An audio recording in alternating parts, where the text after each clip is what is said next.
Hello, everyone. Welcome back to CS4540 Intelligent Agents in Learning Environments, Week 4 video. For this week, we'll be taking a look at two videos. The first video is by 3 Blue 1 Brown, Transformers, How LLMs Work, Explained Visually. And the second video is by Code Basics, Transformers Explained, Simple Explanation of Transformers. Maybe even with some surrounding images or sound accompanying it, and produce a prediction for what comes next in the passage. That prediction takes the form of a probability distribution over many different chunks of text that might follow. At first glance, you might think that predicting the next word feels like a very different goal from generating new text. But once you have a prediction model like this, a simple thing you could try to make it generate a longer piece of text is to give it an initial snippet to work with, have it take a random sample from the distribution it just generated, append that sample to the text, and then run the whole process again to make a new prediction based on all the new text, including what it just added. I don't know about you, but it really doesn't feel like this should actually work. In this animation, for example, I'm running GPT-2 on my laptop and having it repeatedly predict and sample the next chunk of text to generate a story based on the seed text. And the story just doesn't actually really make that much sense.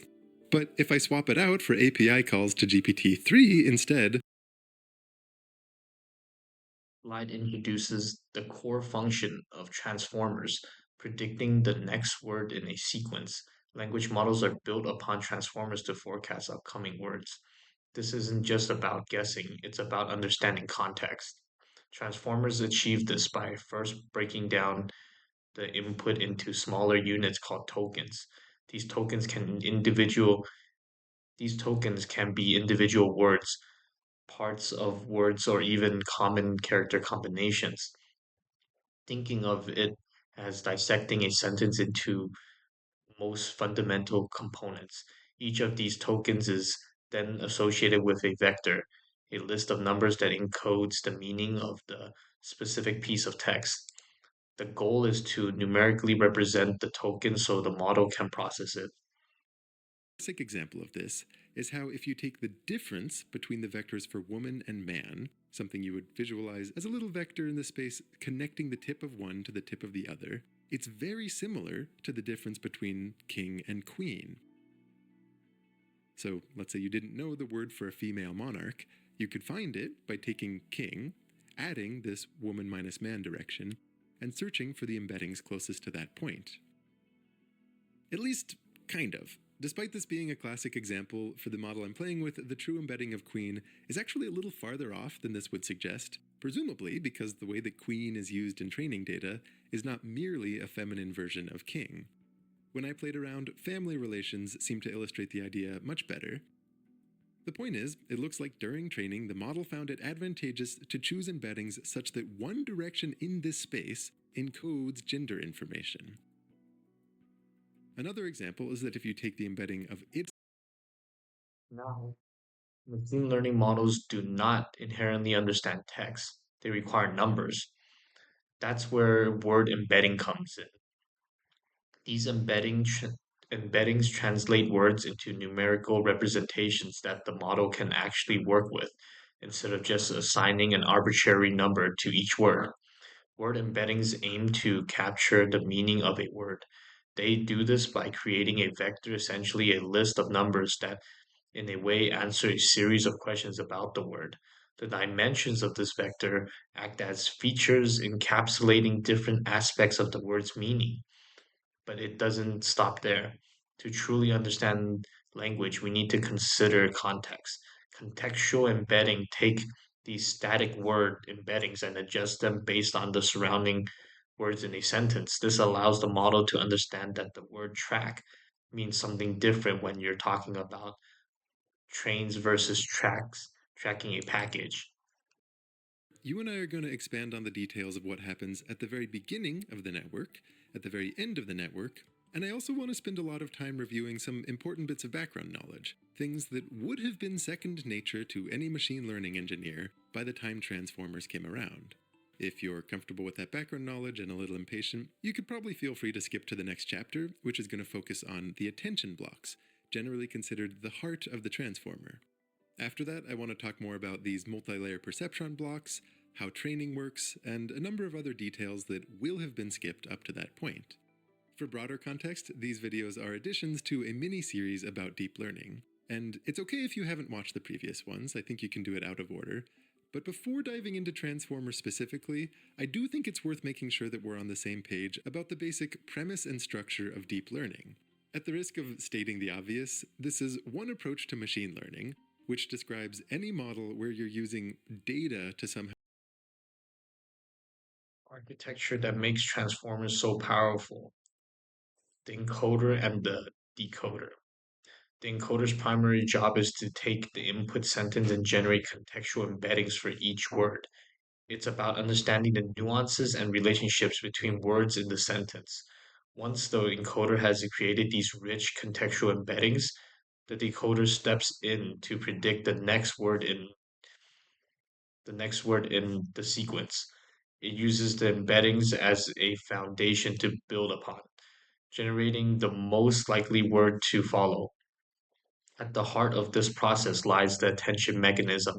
This allows words to attend to other words in the sentence, calculating attention scores that reflect their relevance to each other. By using query, key, and value vectors, the model determines how much each word should influence the other, ultimately enriching the contextual understanding of each token. Contextual embedding a bit more in detail.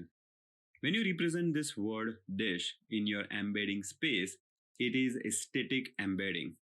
When you say rice dish, maybe there is another vector in the same space which can accurately describe rice dish or which can correctly capture the meaning of word rice dish, which can be risotto, biryani, and so on. The direction from dish to rice dish, we can call it riceness, and when you add that riceness vector to dish, what you get is the embedding for a rice dish.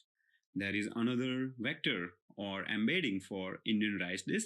And to go from rice dish to Indian rice dish, you need to probably add this vector or a direction called Indianness. And same thing for sweet Indian rice dish. In order to generate contextual embedding, what we need to do is take the original static embedding, contextual embedding. Talk about the difference between static and contextual embeddings based on insights from code basics. First, static embeddings are fixed numerical representations for words. This means that no matter the context, a word always has the same representation. The problem: they fail to capture different meanings of the same word in different situations. For example, bank in riverbank and bank in money bank would have the same representation even though they mean different things. On the other hand, contextual embeddings change word representation based on surrounding words. They improve upon static embedding by adjusting meaning dynamically. So, in a sentence like I deposited money in the bank, the model understands that bank refers to a financial institution, while in the boat is near the riverbank, it knows bank refers to a shoreline. This allows AIs to capture more accurate meanings in different contexts. And that's the key difference between static and contextual embeddings. Into the transformer architecture. The architecture has two components, encoder and decoder. The purpose of encoder is to take the input sentence and generate the contextual embedding for each of the words or each of the tokens in that sentence. Once the contextual embedding is generated, we feed that to a decoder here and we try to predict the next word. So if you're working on the next word prediction, you will predict the next word. Here, for example, it will be kheer. When you talk about natural language processing, there are multiple tasks. So one task is to predict the next word. The other task could be to translate the sentence. Here I'm translating this sentence from English to Hindi. In that case, you will still produce the contextual embedding from encoder. You feed that to decoder, and decoder will start predicting the next word. So here it will into The encoder-decoder structure, a key concept in AI models. The encoder-decoder structure consists of two main parts, an encoder and a decoder. The encoder processes the input sentence and generates contextual embeddings for each word or token. This means it converts raw text into meaningful numerical representations that AIs can understand. The decoder then takes these embeddings and predicts the next word using the learned context to generate coherent text. Different models use these components in various ways. For example, BERT only has an encoder, which makes it great for understanding text, while GPT uses only a decoder, making it powerful for generating text. The structure is used in tasks like next word predictions and sentence translations, helping AI applications understand and generate human-like language, and that's the basic of the encoder and decoder structure. QKV, where DK is a dimension of a key vector. In case of GPT, this is 128. So what they do is they take the entire 12 to 8 dimension, right? For GPT, the dimension of the contextual embeddings is 12 to 8, and you divide it by the number of attention heads. I think for GPT is 96, and that's how you get 128. I will explain this 96 a little later, but there is a way to derive this number 128. So you do division by square root of that just for numerical stability. You don't want these dot products to become very high. Okay, so to bring down that number, we do kind of scaling here, and you do softmax and you multiply that with this value v. So far what we talked about is a single attention block. Actually, let's talk about the attention mechanism and how it helps AI models understand context better. The attention mechanism allows models to focus on important words in a sentence by computing relationships between them. Instead of treating all words equally, it assigns different weights to different words to create better contextual embeddings.